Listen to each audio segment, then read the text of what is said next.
तो दोस्तों आज हो चुका है 15 अगस्त 2026 और आज दिन भर के प्रमुख अपडेट्स के साथ हम हाजिर है हमारा विशेष कार्यक्रम लेकर आम आदमी की बात खबरों के साथ।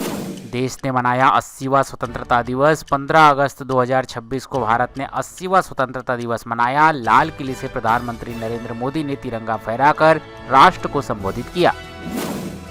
1 करोड़ युवाओं को एआई ट्रेनिंग का बड़ा ऐलान। पीएम मोदी ने अगले 1 साल में 1 करोड़ युवाओं को एआई स्किलिंग देने की घोषणा की। प्रतियोगी परीक्षाओं के लिए फ्री ऑनलाइन कोचिंग की भी सुविधा। गरीब और मध्यम वर्ग के युवाओं के लिए मुफ्त ऑनलाइन कोचिंग नेटवर्क बनाने का किया ऐलान। 5 से 15 साल के बच्चों के लिए देशव्यापी स्पोर्ट टैलेंट हंट बनाने का भी ऐलान। गांव, शहर और स्कूल से खेल प्रतिभाओं को खोजकर विशेष ट्रेनिंग देने की योजना का भी हुआ ऐलान। सिविल डिफेंस का नया नेटवर्क बनेगा। पीएम मोदी ने कहा कि आधुनिक युद्ध केवल सीमा पर सीमित नहीं है। बैंकिंग, डेटा सेंटर, फैक्ट्री, दूसरी महत्वपूर्ण संरचनाओं से भी सुरक्षित रहने के लिए नया सिविल डिफेंस नेटवर्क बनाया जाएगा। 2047 तक 100 गीगावाट न्यूक्लियर पावर का भी लक्ष्य। भारत ने 2047 तक परमाणु ऊर्जा क्षमता को 100 गीगावाट तक पहुंचाने का लक्ष्य रखा। सेमीकंडक्टर मैन्युफैक्चरिंग में दिया बड़ा जोर। पीएम मोदी ने ज्यादा सेमीकंडक्टर प्लांट लगाने और विदेशी तकनीक क्षमता मजबूत करने पर दिया जोर। पीआईबी के अनुसार स्वदेशी वीगा माइक्रो प्रोसेसर आधारित चिप डिजाइन की उपलब्धि पर भी खबरें सामने आई। फॉर्च्यून 500 में 50 भारतीय कंपनियों का लक्ष्य। पीएम मोदी ने अगले दशक में 50 भारतीय कंपनियों को फॉर्च्यून 500 में पहुंचाने का लक्ष्य रखा। दुनिया के टॉप 5 बैंक्स में भारतीय बैंक का भी लक्ष्य। पीएम मोदी ने कहा कि कम से कम एक भारतीय बैंक को दुनिया के शीर्ष 5 बैंकों में शामिल होना चाहिए। महिलाओं की 33% प्रतिनिधित्व देने की अपील। पीएम मोदी ने राजनीतिक दलों से लोकसभा और विधानसभा में महिलाओं को 33% प्रतिनिधित्व सुनिश्चित करने के लिए मिलकर काम करने की अपील की। शक्ति की सप्तधारा का रोड मैप। पीएम मोदी ने विकसित भारत के लिए 7 प्रमुख क्षेत्र मैन्युफैक्चरिंग, कृषि, फूड प्रोसेसिंग, टेक्नोलॉजी, गति शक्ति, डिफेंस और ग्रीन ब्लू इकोनॉमी और सॉफ्ट पावर पर जोर दिया। राष्ट्रपति द्रौपदी मुर्मू का आतंकवाद पर कड़ा संदेश। स्वतंत्रता दिवस के अवसर पर द्रौपदी मुर्मू ने कहा कि आतंकवादियों को उनके कृत्यों के परिणाम भुगतने होंगे और देश की सुरक्षा सर्वोच्च प्राथमिकता होगी। खड़गे का सरकार पर हमला। कांग्रेस अध्यक्ष मल्लिकार्जुन खड़गे ने दावा किया कि आज देश में दिख रहे विकास में कांग्रेस का 90% योगदान और सरकार इसका श्रेय ले रही है। राहुल गांधी और खड़गे लाल किले के समारोह में नहीं पहुंचे। राहुल गांधी और मल्लिकार्जुन खड़गे ने लगातार दूसरे साल प्रधानमंत्री के लाल किले वाले स्वतंत्रता दिवस समारोह में हिस्सा नहीं लिया। केजरीवाल ने स्कूलों की सुविधाओं का मुद्दा उठाया। अरविंद केजरीवाल ने कहा कि बच्चों स्कूलों से डेस्क, साफ पानी, शौचालय और शिक्षकों जैसी बुनियादी सुविधाओं के लिए आवाज उठा रहे हैं। चिराग पासवान ने प्रशांत किशोर की राजनीति का किया समर्थन। केंद्रीय मंत्री चिराग पासवान ने कहा कि वह प्रशांत किशोर की विकास केंद्रित राजनीति का समर्थन करते हैं। हालांकि उन्हें बिहार में उनके सामने चुनौती का सामना करना पड़ेगा।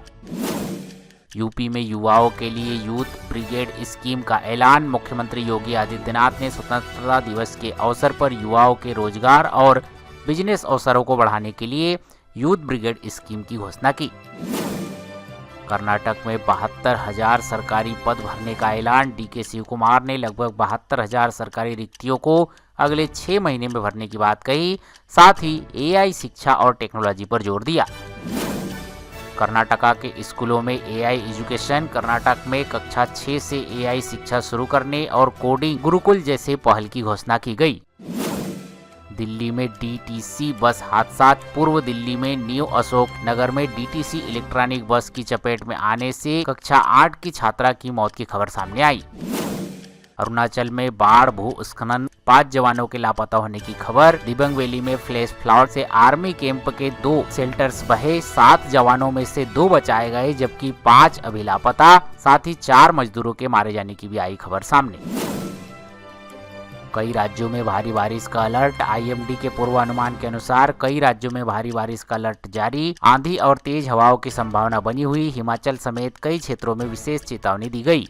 में 7.7 तीव्रता का भूकंप, पूर्वी इंडोनेशिया में फ्लोर क्षेत्र में 7.7 मैग्नीट्यूड का भूकंप आया। इमारतों को नुकसान, बड़ी संख्या में मौत की खबरें सामने आई। शुरुआती ट्यूनामी वार्निंग के बाद में हटा दी गई।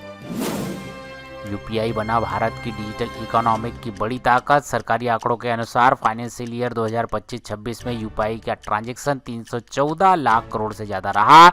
जून 2026 तक यूजर बेस्ड 55.49 करोड़ तक पहुंचा। इंडिया और श्रीलंका के बीच टेस्ट मैच की शुरुआत, भारत की शानदार शुरुआत। गाले में भारत और श्रीलंका के बीच के पहले टेस्ट में टॉस जीतकर भारत ने बल्लेबाजी चुनी। पहले दिन देवदत्त पाटिकर ने अपने टेस्ट करियर का पहला शतक लगाया। दुनिया के कई नेताओं ने भारत को इंडिपेंडेंस डे पर दी बधाई। अमेरिका, इजरायल, सिंगापुर, नेपाल समेत कई देशों से नेताओं ने भारत को स्वतंत्रता दिवस की शुभकामनाएं दी। वंदे मातरम की गूंज, लाल किले पर 80 साल में पहली बार राष्ट्रगान से ठीक पहले वंदे मातरम का पूरा स्वरूप प्रस्तुत किया गया। सीएम हेमंत सोरेन, झारखंड मुख्यमंत्री ने स्वतंत्रता दिवस के भाषण में कहा कि दोषी कितना भी प्रभावशाली क्यों न हो, उसे बख्शा नहीं जाएगा। सीएम हेमंत विश्व शर्मा, असम ने बाढ़ प्रभावित परिवारों के लिए असम सरकार जल्द व्यापक पुनर्निवास योजना लेकर आएगी, इसका ऐलान किया। सीजेआई सूर्यकांत का संबोधन, मुख्य न्यायाधीश सूर्यकांत ने कहा कि देश के युवाओं की जागरूकता और तकनीक का उपयोग भारत के उज्जवल भविष्य का आधार। रांची के छात्र आंदोलन का आज 22वां दिन। जेपीएससी, जेएसएससी सुधारों की मांग को लेकर छात्रों का प्रदर्शन 22वें दिन भी रहा जारी। रांची तिरंगा यात्रा रुकी, पुलिस ने छात्र नेता देवेंद्र नाथ महतो को तिरंगा यात्रा में शामिल होने से रोका, अस्पताल में कराया भर्ती। भोपाल में झुग्गियों पर हुई कार्यवाही, मंत्रालय के समीप की झुग्गियां हटाने का काम जारी, विस्थापितों को मिलेंगे फ्लैट्स। रतलाम में भीषण कार दुर्घटना, खड़े ट्रक से कार टकराने से 4 लोगों की मौत और 5 गंभीर रूप से हुए घायल।